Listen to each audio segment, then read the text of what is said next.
ka sa pinakamagandang babae dito sa Pilipinas eh. Talagang, maganda talaga si Nika, no? Parang nakaka-magic talaga yung mukha niya eh. Thank you po. Ayun, crush mo ba ako? Anong pakiramdam na mas mahaba yung pasensya mo kaysa sa leeg mo?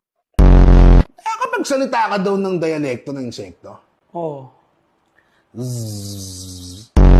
Ang guest ko ngayon si... Paano mo? Ako po. Balmond.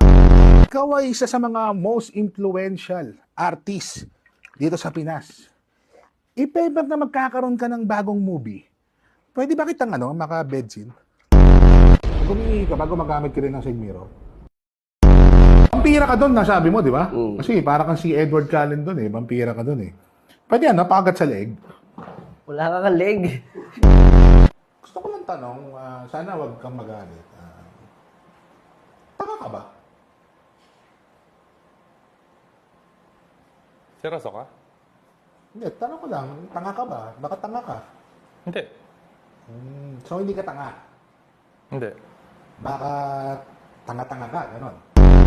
Otto, ako nga pala si Reker at hindi ko alam kung kilala mo na ako pero kilala kita. Napapanaginipan kita. Tuwing gabi, hirap na hirap akong huminga. O, bangungot ito. Isa ka sa pinagkakaguluhan ng mga kalalakihan ngayon. Dahil sa mga videos mo sa TikTok at sa iba pa.